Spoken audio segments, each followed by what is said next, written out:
Seja muito bem-vindo a mais um episódio aqui do nosso OneCast. E hoje, como de costume, é um episódio muito especial, porque nós trouxemos uma pessoa aqui que ele tem diversas áreas de atuação, tem contribuído de diversos modos para a nossa cidade. E, cara, é um cara assim que eu conheci há pouco tempo, mas os bate-papos que eu tive com ele foram bate-papos muito edificantes.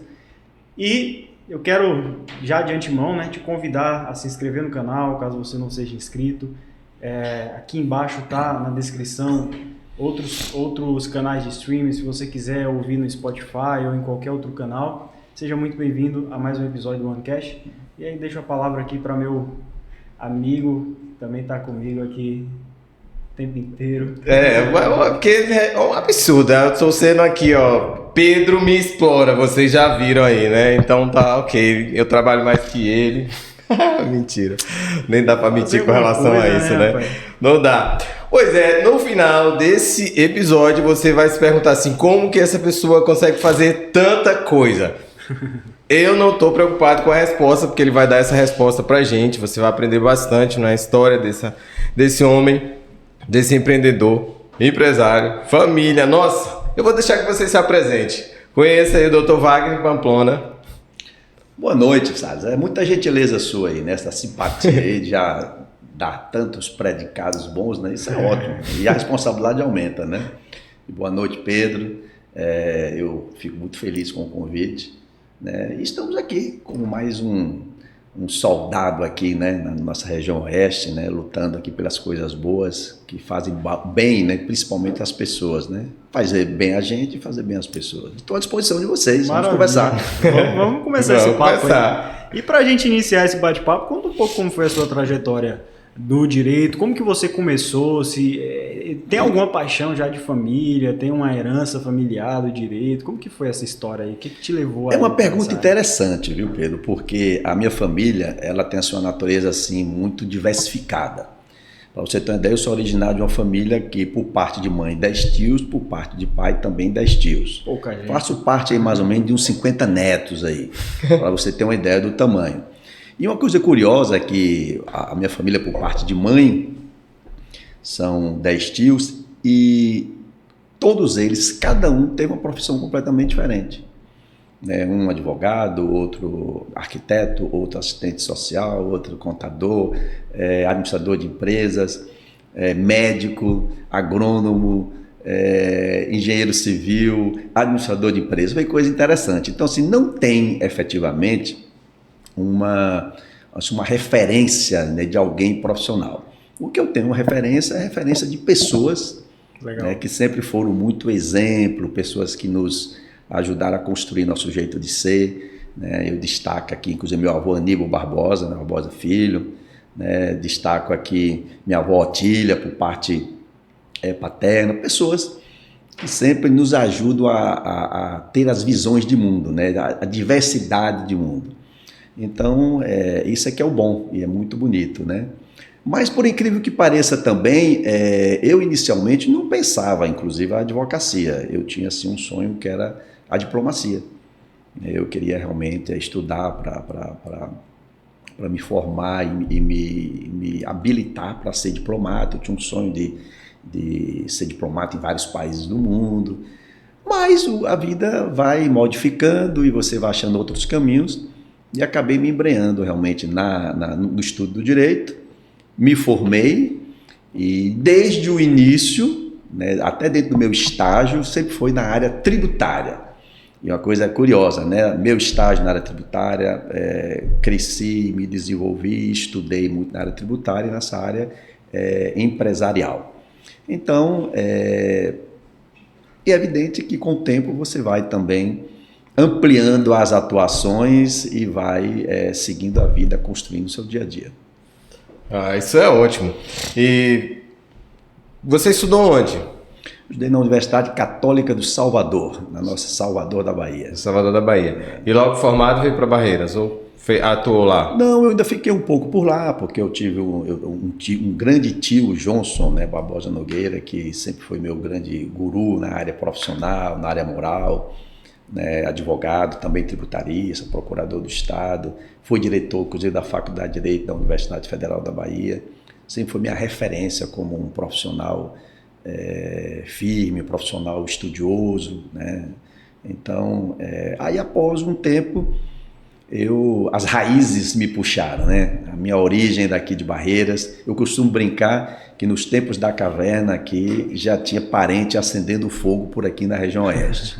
Então acaba puxando a gente de volta, né, à nossa casa originária. Né? De então volta para casa. Você é barreirense mesmo? Barreirense, meus pais barreirense, avós barreirense, tem bisavós barreirense, tem uma história longa aí. É porque não é muito comum você encontrar em Barreiras pessoas barreirenses, assim, né? Normalmente as pessoas... Tem muita gente de fora, né, na cidade. É verdade. E você tem uma origem política, né, na sua família? Tem. O meu bisavô foi intendente aqui em Barreiras, né? Naquela época não era nem prefeito, era intendente. Teve o meu avô, Aníbal Barbosa Filho, foi presidente de Câmara, foi prefeito por 2 vezes também aqui em Barreiras. Tem um tio, inclusive, materno, Paê, que também foi vice-prefeito. Então tem uma história aí também de participação na política local e regional. E você, qual a sua... Dentro da política, você já exerceu alguma função? Como que foi? Não, eu nunca exerci, mas a gente sempre está presente, né? Porque eu acho que a política é muito importante. Sim. Independente de você exercer algum cargo, independente de você também se candidatar a um cargo, eu acho que você ter uma participação, se colocar, se posicionar em relação às suas opiniões, no mínimo a gente consegue influenciar e a ajudar a construir alguns projetos interessantes, principalmente esses projetos que trazem inclusão de pessoas, né, para esse processo de riqueza que hoje a região passa, né, esse boom, né, do agronegócio, esse boom do crescimento da questão econômica. E é evidente que a política é muito importante para ela dar uma base de direcionamento para as atuações dos políticos que estão no comando, né? Seja no legislativo, seja no executivo. Então a gente participando, dando opinião, se disponibilizando a ajudar, independente de estar em um cargo político qualquer, né? E até porque também eu sou procurador do município de Carreira já há muitos anos e sempre também contribuí também como procurador do município. Muito bom. Okay. E já que a gente entrou nesse assunto, né? Dessa atuação sua, como que é ser um procurador do município de Barreiras, por exemplo? Qual é a função, o que você exerce, o que você faz, o que faz um procurador? Isso é interessante porque eu atuo na área privada como advogado privado, né, na área tributarista, empresarial, e também sou advogado público. Legal. Sou advogado público, que é o cargo que eu exerço de procurador do município. E é uma das minhas paixões. Eu sou realmente um apaixonado pelo direito público, pelo direito administrativo e um apaixonado pelo direito tributário. E isso é interessante porque a gente consegue ter uma experiência, né, tanto na administração pública, como também uma experiência na atuação tributária e empresarial. Isso acaba nos dando uma visão assim, mais ampla dos dois lados, que às vezes entram até em conflitos. Sim. E a gente passa também a ver que é possível que as coisas andem juntas, que as coisas se conciliem, de forma que uma ajude a outra realmente a crescer e desenvolver. E eu, como procurador do município, tive também assim uma oportunidade de você ver no curso dos anos algumas gestões que passam, onde a gente vê os estilos de cada um, os estilos da gestão, as prioridades que são dadas, porque a gente sabe que são tantas carências na administração pública que é praticamente impossível você realmente resolver todos os problemas e todas as carências, né, que existem. Sim. E o que a comunidade realmente precisa.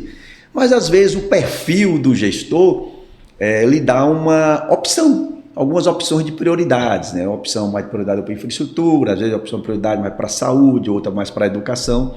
Mas eu acho que o grande desafio é como conciliar tudo isso de uma forma que atenda o mais próximo do interesse da coletividade, né? E a gente assiste isso e vê o quanto realmente é importante que a gente esteja junto, não só como procurador municipal atuando profissionalmente, mas também como cidadão.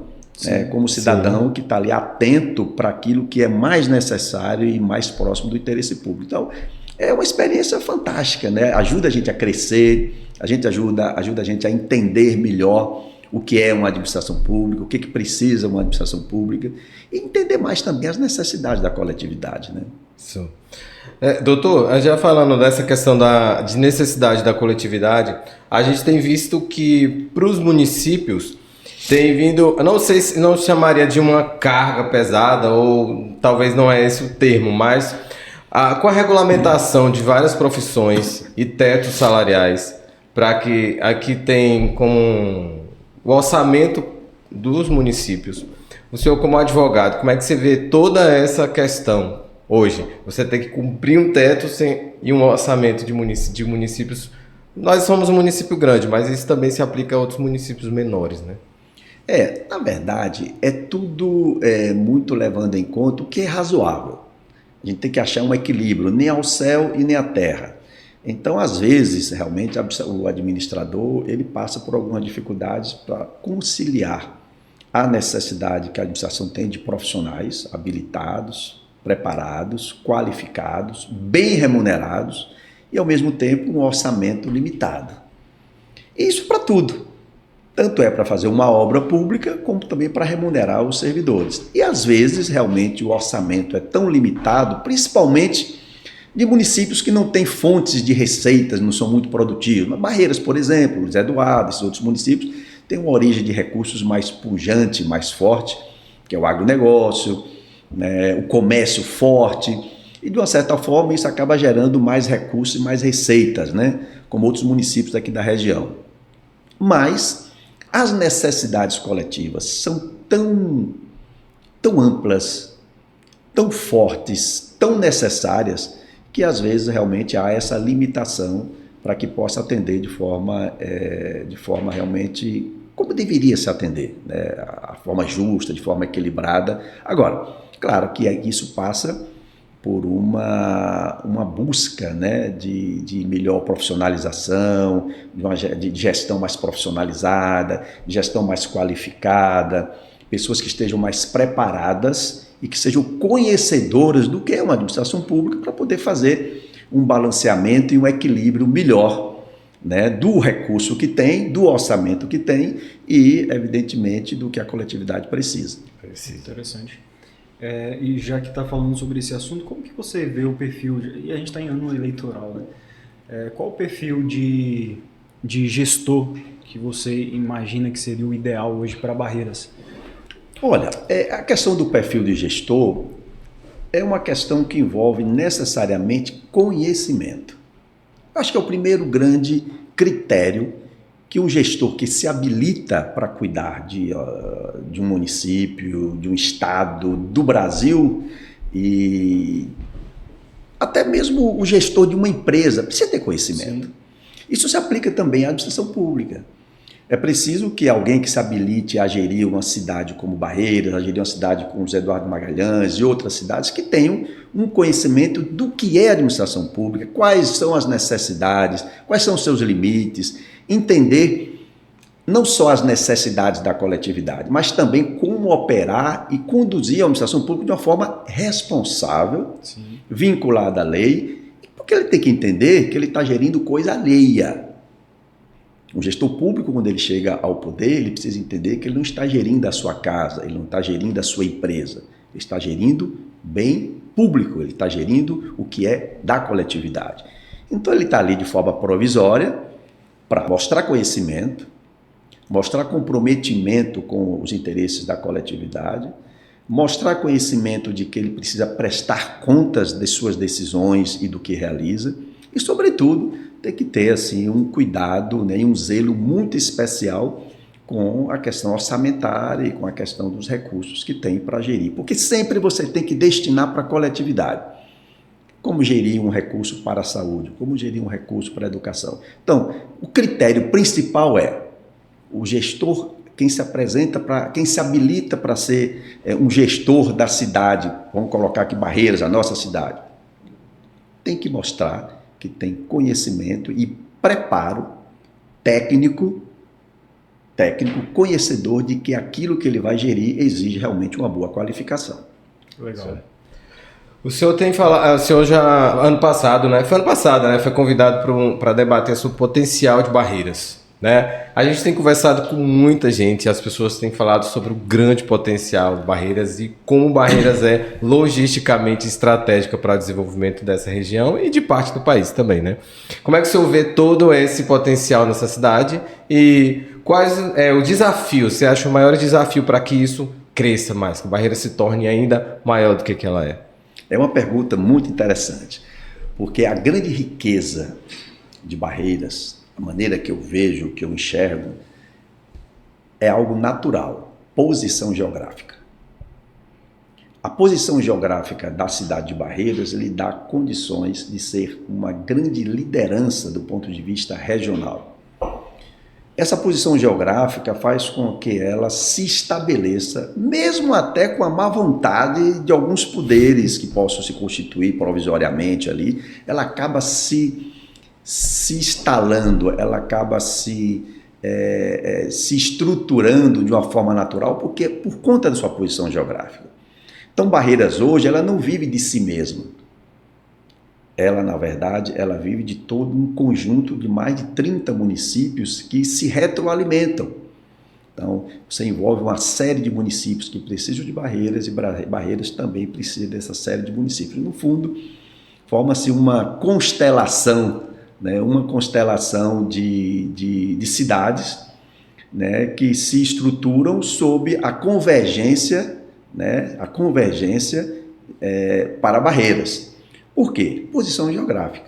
Então, por isso que Barreiras cada vez mais se firma como um centro administrativo, como um centro de saúde, como um centro educacional, né? Então, por conta dessa posição geográfica, cada vez mais ela se consolida como um grande centro de desenvolvimento e de crescimento, que evidentemente aqueles que se habilitam para estar cuidando da cidade têm que entender, né, que precisam estar exatamente preparados para contribuir, né, com esse desenvolvimento. A gente sempre falou muito sobre... Nossa, Barreiras é muito longe, né? É muito longe da capital. A gente estava conversando, foi com Emerson, não foi nada? Acho que foi. E ele tinha dito que, na verdade, essa distância favoreceu Barreiras, né, nesse desenvolvimento, que você acaba de ratificar aí, que é essa questão dela ser um centro para toda essa região. Então, nós conseguimos enxergar Barreiras de uma visão diferente, né, e que essa distância foi positiva agora, ela é positiva, né, e os desafios. E dentro desse processo de desafio, como você vê a questão... Vamos entrar na questão da pecuária? Vamos saber de gado agora, né? Não, agora a gente vai saber de gado agora. Como você vê todo esse desenvolvimento para a área de pecuária? Depois a gente chega até a Crioeste e vamos entender um pouquinho desse processo.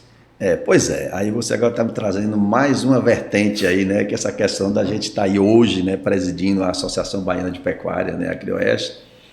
E que é mais uma experiência que o destino me permite ter também, né? Além da minha atividade jurídica e tudo mais, procurador do município, a gente também tem essa vertente da pecuária. E a pecuária vem um pouco também de família, né? Meu avô já era pecuarista, etc. Inclusive essa fazenda que eu hoje estou aqui gerindo, aquilo que fazia parte da minha filha há mais de 100 anos, né?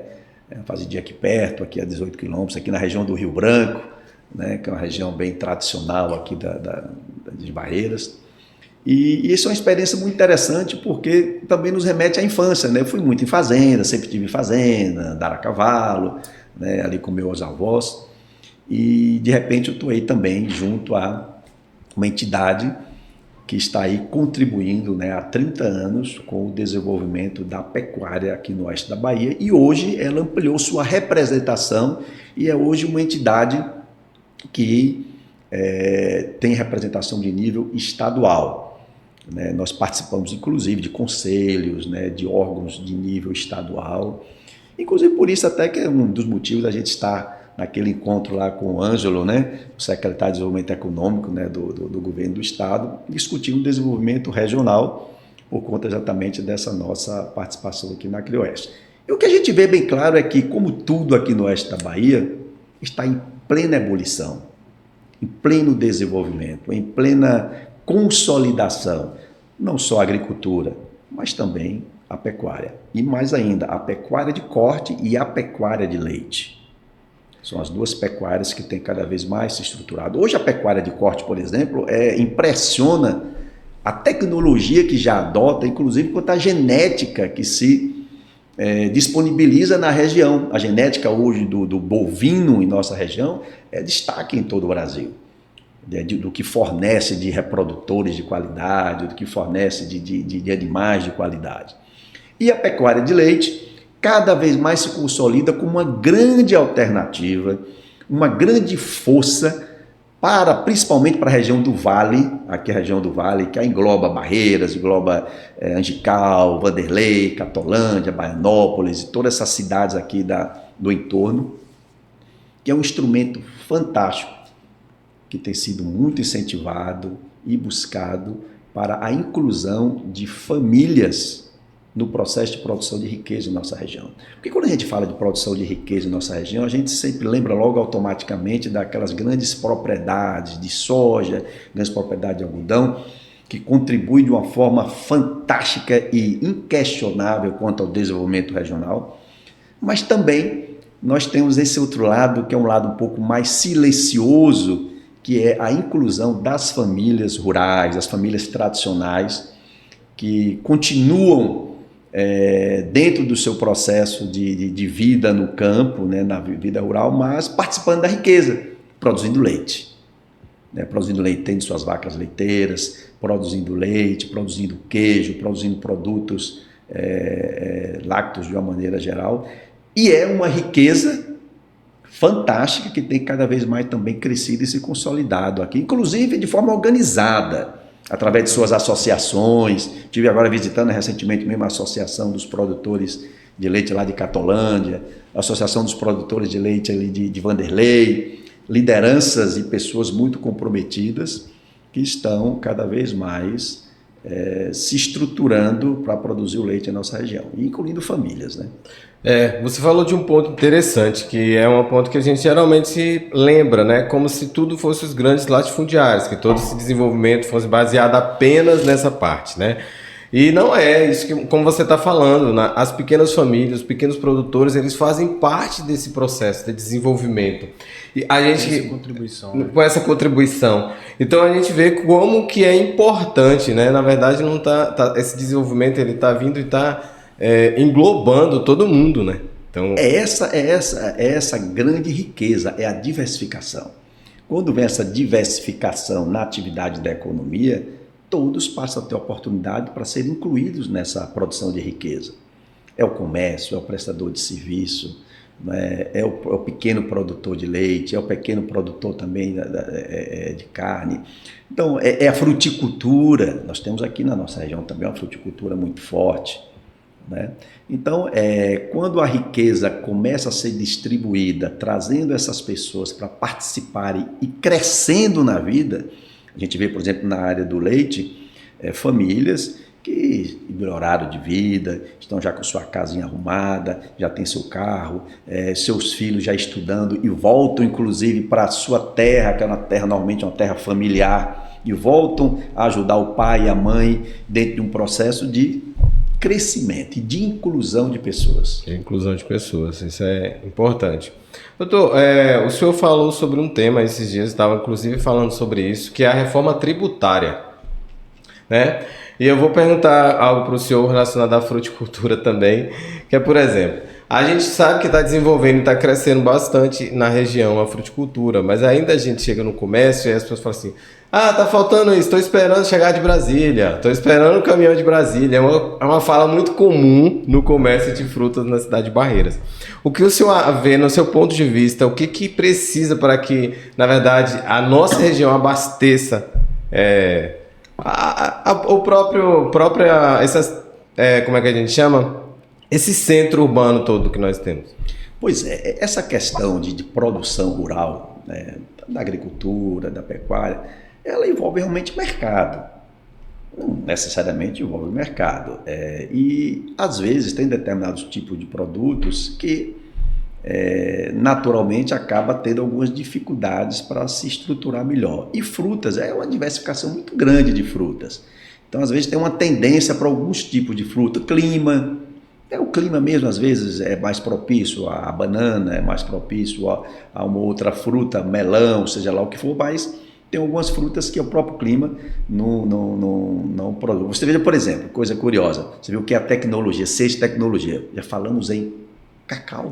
Eu sou Cacau, no fascinado oeste com da essa Bahia. ideia do cacau. Desde Cacau quando o no Vitor oeste falou da Bahia. que isso não saiu da minha cabeça. Impressionante, né? Impressionante. Então você veja, o cacau, você fala, puxa, cacau é lá o sul da Bahia, né? Que tem aquela questão chuva, aquela questão mais úmida. Como é que cacau vai produzir numa região seca, né? Que é um clima mais seco?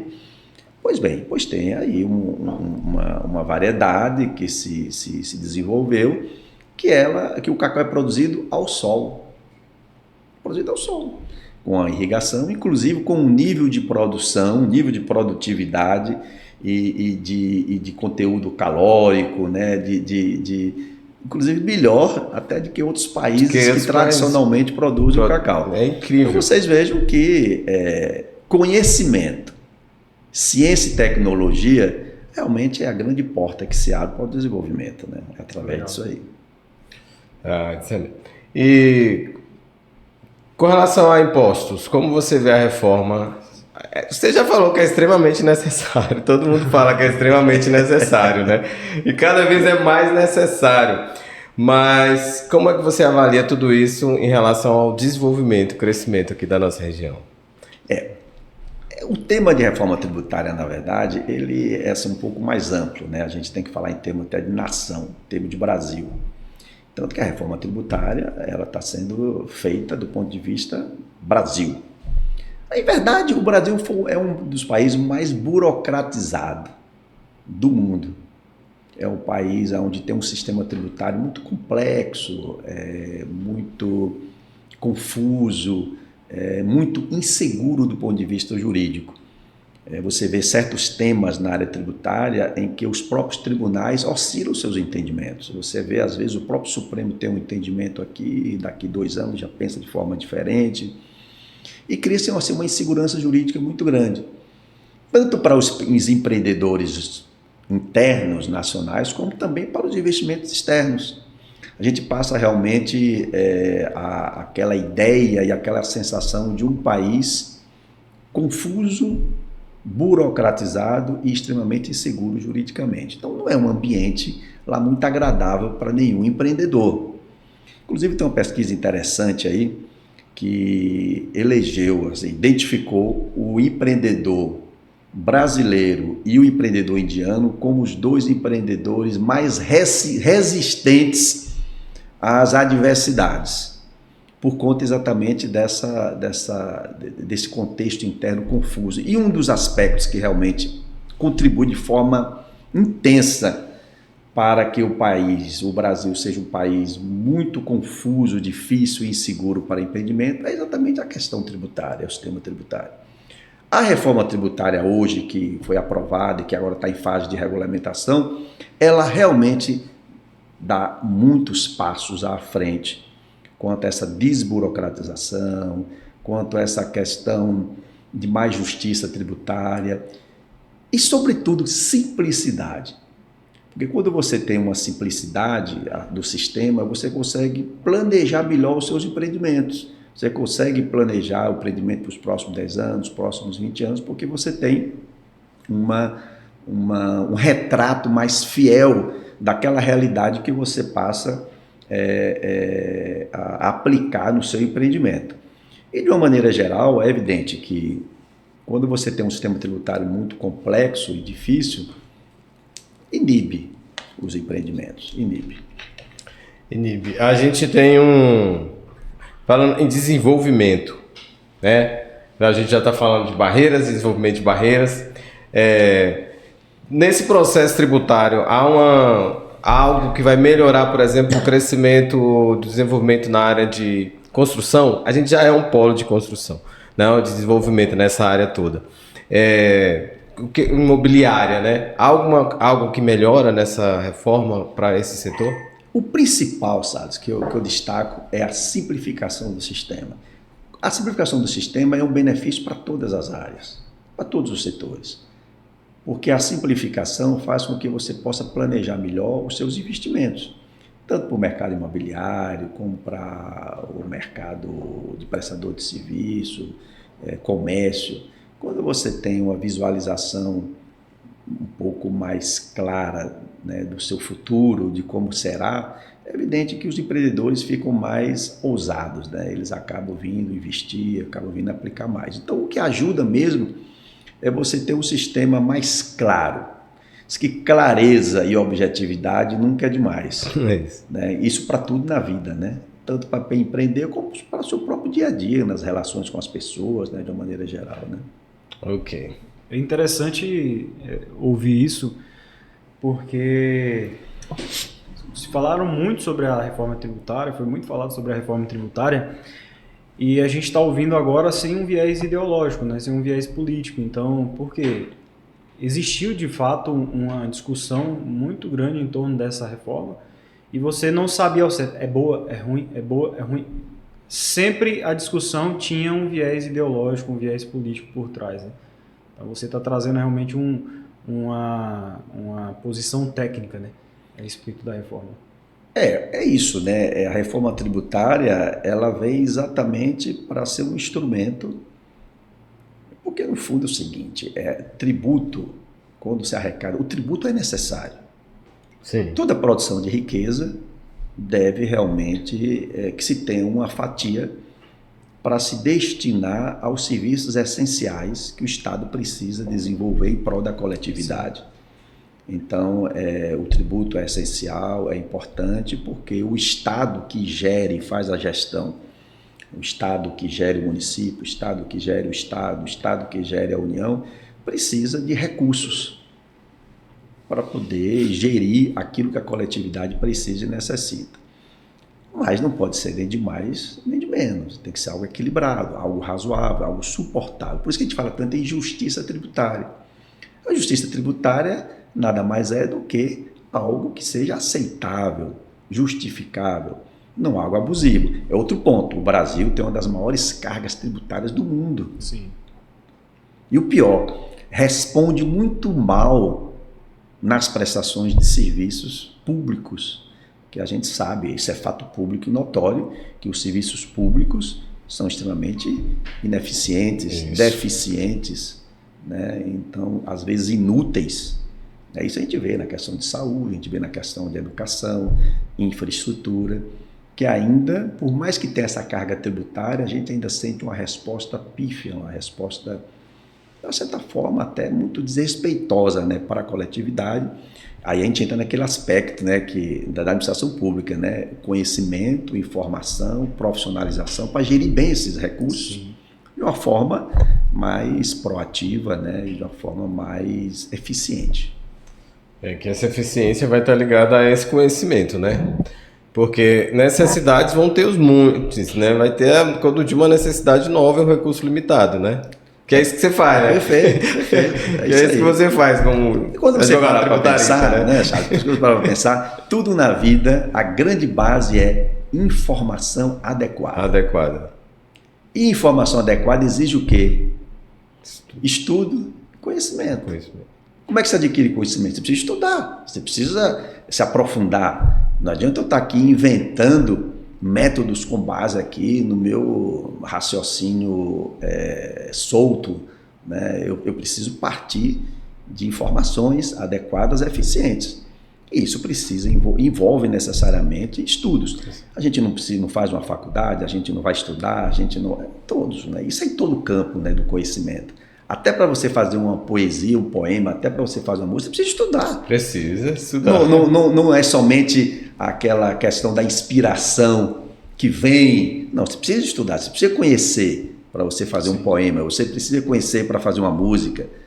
Pedro aqui, que é músico, aqui que gosta da música, ele bem sabe que ele precisa estudar, senão ele não vai conseguir fazer uma música agradável, uma música, inclusive, que satisfaça ele também e as pessoas. Sim, né? É verdade. Você partir desse conhecimento, desse estudo. Sim, pode ser tudo muito empírico. E é o que a gente comenta sempre aqui, né? Porque a criatividade, isso é uma frase, inclusive, de um escritor que eu gosto muito, que é o Austin, que ele diz que criatividade é furto. Então, se você não tiver boas referências, de fato você não tem como ser um ser criativo, né?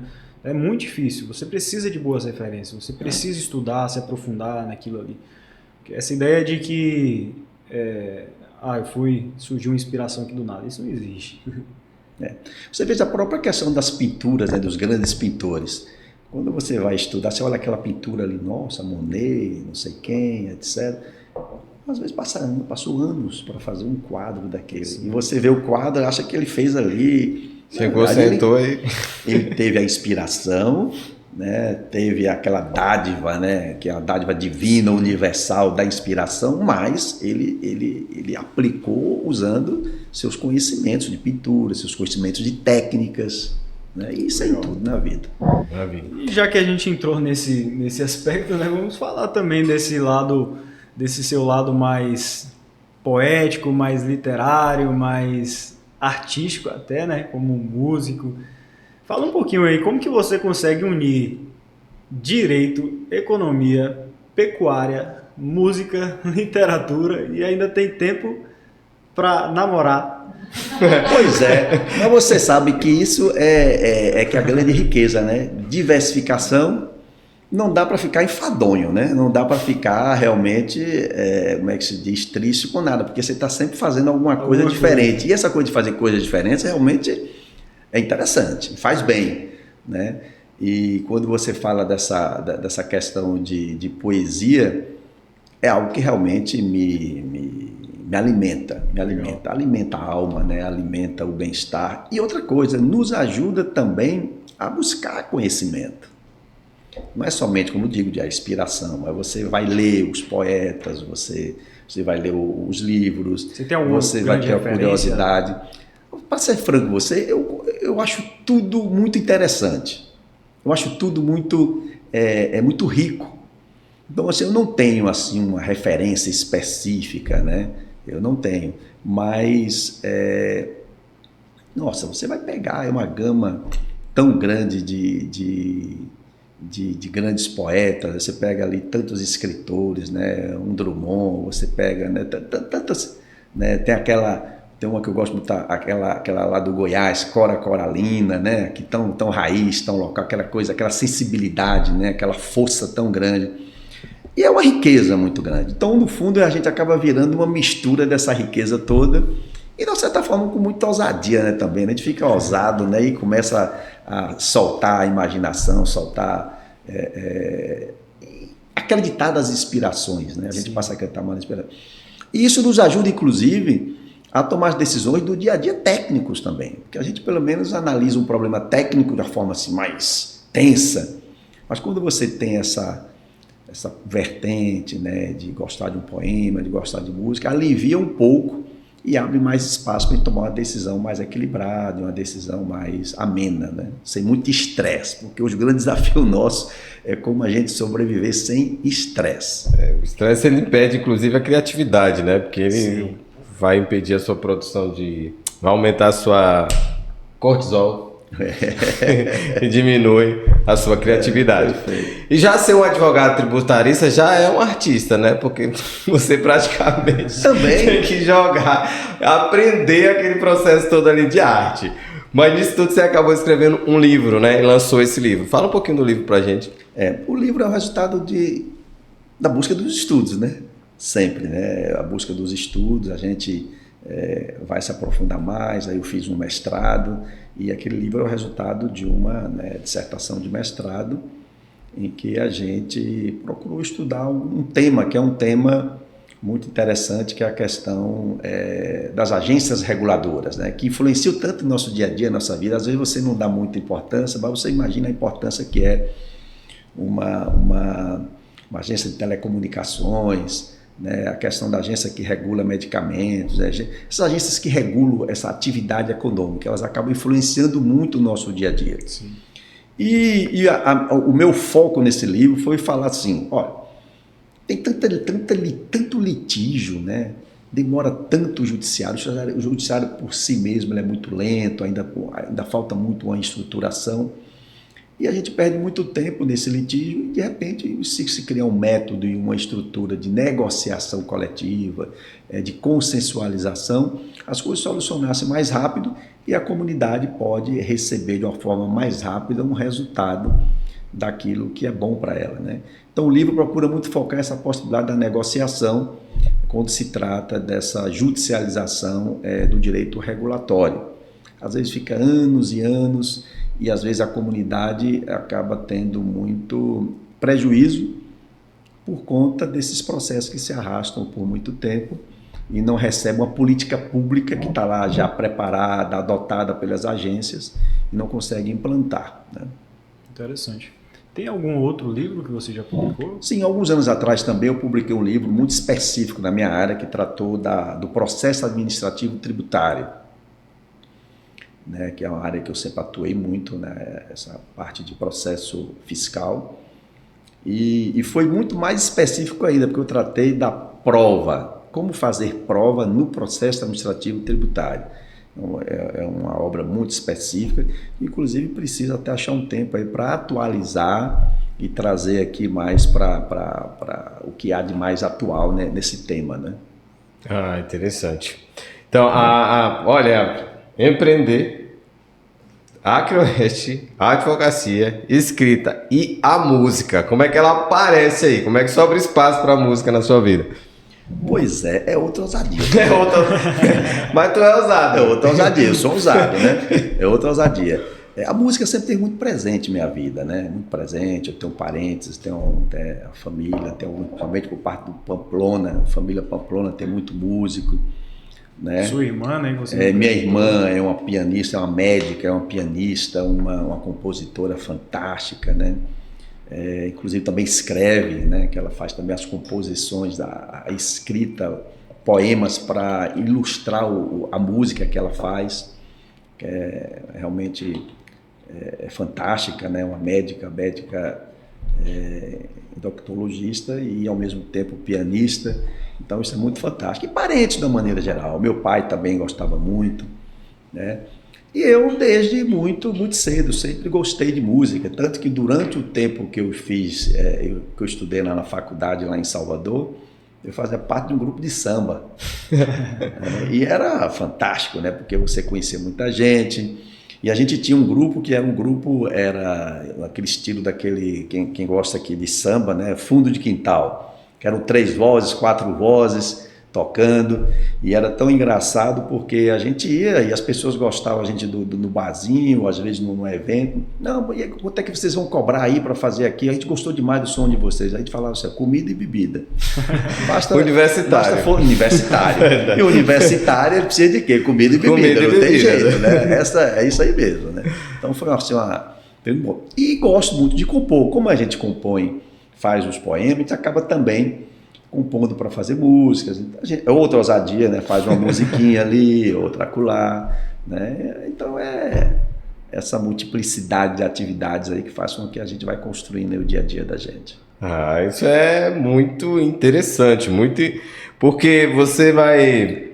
Mas aí você precisa lançar um livro nessa área aí, né? De poesias... Tem projeto? Preciso. Tem projeto. Eu preciso administrar esse tempo para isso, né? Que não é fácil. Mas tem projeto, tem muitos poemas, são muitos. Eu preciso fazer uma compilação, inclusive ficam espalhados, né? Preciso organizar melhor isso. Mas você esqueceu de falar de uma coisa que eu gosto muito. Eu sou, inclusive, um dos diretores do Bloco Nessa de Momo. Ainda tem isso. Ainda sou carnavalesco ainda. E gosto. E adoro o carnaval. E adoro um carnaval também. Tá vendo aí? Rapaz, é tempo, viu? Como foi esse ano no Neto de Momo? Tava lá? Fantástico, estava. Não podia deixar. Não podia deixar, né? A diretoria...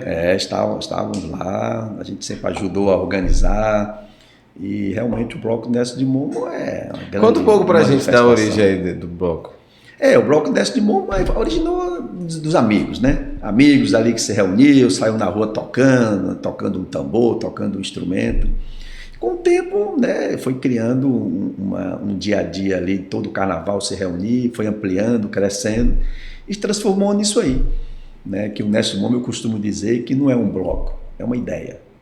É uma ideia em que as pessoas aderem a ela, são pessoas que gostam da ideia e resolvem participar dessa ideia de uma forma livre. Tanto que o Bloco Netos, o Netos de Momo mesmo, não tem nenhuma diretoria formal. É uma diretoria de pessoas que amam o Bloco, gostam da ideia e ajudam a organizar. E o Bloco sempre sai com a ajuda das pessoas, né, contribuindo, né, para a gente sair de uma forma muito livre. Não tem cordas, não tem associados, simplesmente é uma ideia em que as pessoas aderem e nesse dia de domingo de carnaval as pessoas descem para o centro histórico e dizem assim, vamos lá no Netos de Momo. E aí vão fantasiar da forma que querem, vão manifestar da forma que querem, são as famílias, os amigos, os grupos, e participam dessa ideia aí, né, engrandecendo e enriquecendo, sobretudo a liberdade, a diversidade, a pluralidade, o respeito às diferenças. Então, o Bloco do Netos de Momo é aquele grande abraço que todos dão um no outro nessa diversidade, nessa liberdade aí. Legal. Qual que é a origem do nome? Pois é, essa questão do Netos de Momo aí tem uma origem que o pessoal gostava muito de falar assim, filhos de não sei quem. Havia blocos, né, que eles colocavam esses nomes e alguém lá, que inclusive eu não participei dessa criação do Netos de Momo, não. Aí alguém lá falou, não, devia botar aqui Netos de Momo. Sinceramente, né, eu tenho até dificuldade um pouco de explicar de onde vem. De repente, até uns dois amigos muito inspirados ali, Netos de Momo, coloca aí e bota. Já tem os filhos, vamos fazer o neto. Né? Já tem os filhos. Né? E parece que tem algo assim, tinha um outro bloco que tinha filhos ou filhas de Momo. Não, então põe os netos que são os filhos dos filhos. Né? Tem essa história também. Ah, mas é interessante. E criar uma proporção muito grande, né? Realmente quando você fala que não é um bloco, é uma ideia, né? É muito mais explicável, né? Sim. Se torna algo mais interessante de você imaginar, né? Não é simples, realmente é uma ideia, é o que as pessoas compraram. E isso mesmo, é interessante, né? Porque o bloco ele tem um roteiro, né? Então, assim, 2.000, 3.000 pessoas acompanham o bloco. Vão do início ao fim, porque inclusive é uma caminhada longa, né? São 4 horas, 5 horas ali e tal, para fazer o circuito. Mas o bloco sai 1h da tarde, né? Então, queira ou não queira, não é um horário assim, muito agradável para sair, mas é uma tradição, e aí só sai um dia. Mas o incrível é que a maioria das pessoas vão a partir de 2, 3 horas, descem para o centro histórico, às vezes nem acompanham o bloco, mas vão fantasiados. Eles querem se sentir dentro da ideia. Eles aderem à ideia, eles se agregam. E a maneira deles demonstrarem que gostam do Netos de Momo é se fantasiando, de forma livre. Então todo mundo ali acaba participando, mesmo em lugares completamente diferentes, participam dessa grande ideia, que aí ocupam, né, aquele centro todo da cidade. E fecha o trânsito, e fecha rua. Né, cada um de sua forma, do seu jeito. Né? Então realmente é muito bonito. É a manifestação livre das pessoas. Muito legal. Muito legal. E você dança muito? Dançar? Gosta de dançar? Forrozinho é bom. Forró, eu gosto de dançar. Eu gosto. Não sou um grande artista para dançar, mas... porque aí também já era demais, também né? É demais, né? Aí a pessoa ainda dançar também. Eu até já é muita coisa, eu até já tentei aprender algumas danças ali no TikTok, sabe? Tentar ver ali alguma coisa. Mas o forró dá pra gente pegar bem. É ousadia demais. Né? Uma rocha, né? Uma rocha. Estão dizendo ali que você dança bem, ó. Estão dizendo ali que você dança bem. Outra ousadia. Menino. Vai, Pedro, Já partindo aqui para o final da nossa conversa, né? A gente gostaria de fazer um jogo de palavras. E a gente vai soltar uma palavra aqui para você e queria que você falasse sobre a importância desse tema na sua vida, de que forma isso contribuiu para você. Vamos lá? Vamos lá. Empreendedorismo. Criatividade e disposição, né? Isso realmente é muito importante. O empreendedorismo é a base para as transformações. Legal. Inovação. Inovação é outra base fundamental para que as coisas aconteçam na vida da gente, né? Cultura.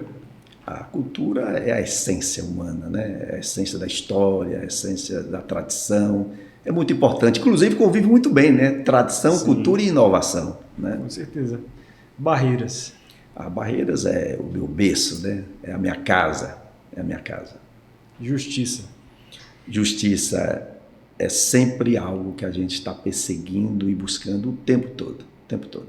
Legal. Música. A música é uma viagem quase divina, para não dizer divina, né? É realmente essencial. E literatura. A literatura, além de ela te dar toda essa viagem também como né, a música nos dá, a literatura nos traz as informações. E informação é a base de qualquer coisa para acontecer.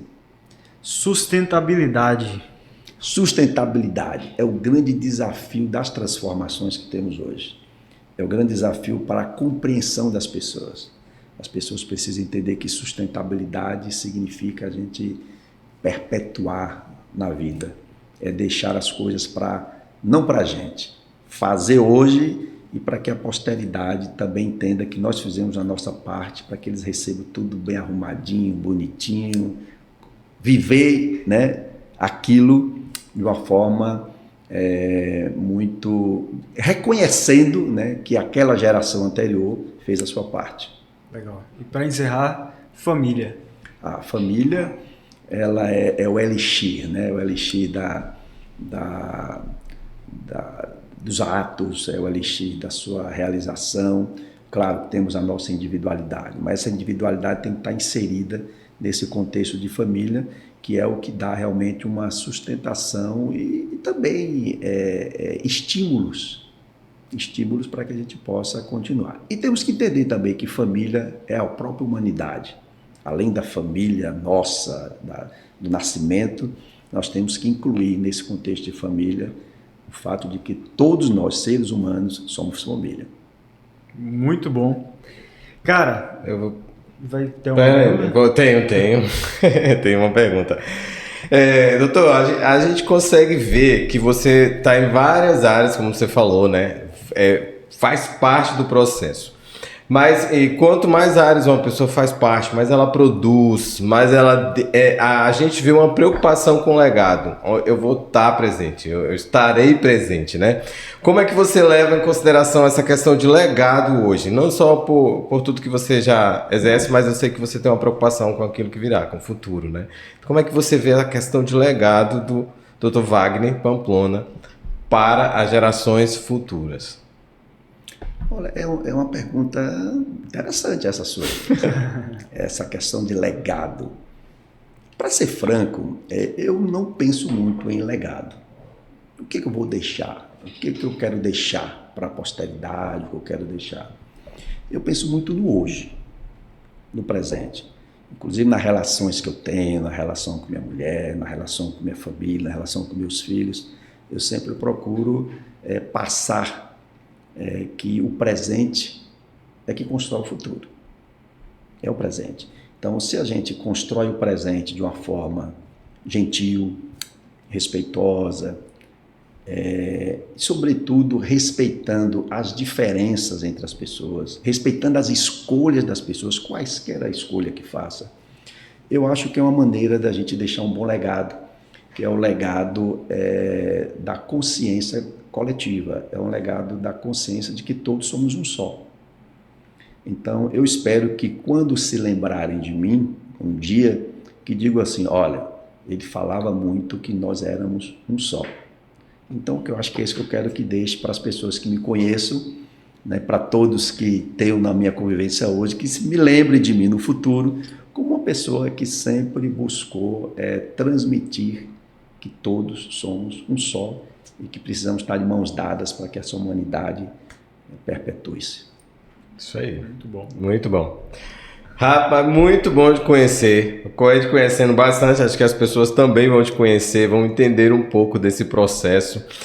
Porque muitos vão te conhecer apenas como um advogado, né? É verdade. E aqui tem facetas, várias partes de um todo, né? Você é esse todo aqui. Muito obrigado por você ter aceitado o nosso convite. Eu que agradeço demais a gentileza, né, essa simpatia que tem de Salles, né? Estou à disposição sempre de vocês e vamos em frente, sempre em frente. Sempre em frente. Muito bacana esse bate-papo. Como eu já comentei aqui, né, já te conhecia, já tive a oportunidade de conversar um pouco contigo. E hoje, se aprofundando um pouco mais aí na sua vida profissional, em alguns aspectos pessoais também, é um cara realmente admirável e foi um bate-papo muito legal e que eu tenho certeza que vai contribuiu demais comigo, acredito que com o Salles também, com todos que vão estar nos ouvindo aí. Eu só tenho que externar aqui minha gratidão a vocês dois, porque eu costumo dizer que o que é da vida, senão as pessoas, né? Sim. Então, quando a gente aqui, esse bate-papo é de uma riqueza que a gente guarda, e é isso que a gente tem que guardar, é a relação com as pessoas. É isso que a gente carrega e leva com a gente para onde a gente vai, é conhecer aqui o Salles aqui com sua espontaneidade, aí, com sua vontade, né? Pedro com essa simpatia. Então, assim, isso ajuda a construir a vida nossa, o dia a dia, e é o que dá sentido para a gente. Pessoas. O que seria da vida sem as pessoas? E outra coisa, o que seria da vida sem o riso? Sim. Se a gente não ficar rindo, como é que faz, né? Olha só. Então, é muita gratidão que a gente tem que externar aqui. Obrigado. Obrigado mesmo. E, pessoal, se quiser dar um recado pro povo, quiser dar um tchau para alguém especial, pode fazer um momento, quiser declarar, fazer uma declaração. Muita gratidão, vou repetir, muita gratidão por tudo o que é possível viver, o que já vivi, o que estou vivendo e que espero ainda viver muito, ainda boas coisas, muita música, muita poesia, bons trabalhos jurídicos, muitos desafios. A vida é isso aí, muitos desafios e a gente tem coragem de seguir sempre em frente. Valeu, obrigado. Pessoal, obrigado por vocês terem assistido esse episódio. Compartilhe com outras pessoas. Nós estamos aqui, o OneCast. Volte, tem outros episódios para você assistir e continue nos seguindo, porque você vai ver muita história nesse lugar. E história inspira. História inspira, e aqui são histórias que inspiram a minha vida e a sua vida de outras pessoas. Valeu, obrigado. Com certeza. E lembrando de se inscrever no canal, as nossas redes sociais, as redes sociais do Dr. Wagner vão estar aqui na descrição embaixo, então você pode estar se inscrevendo, seguindo, acompanhando. E outras plataformas de streaming, Spotify, Apple Music, enfim, a que você utiliza aí, vai estar disponível também esse episódio lá. Então, nos acompanhe, assista os episódios anteriores e é isso aí.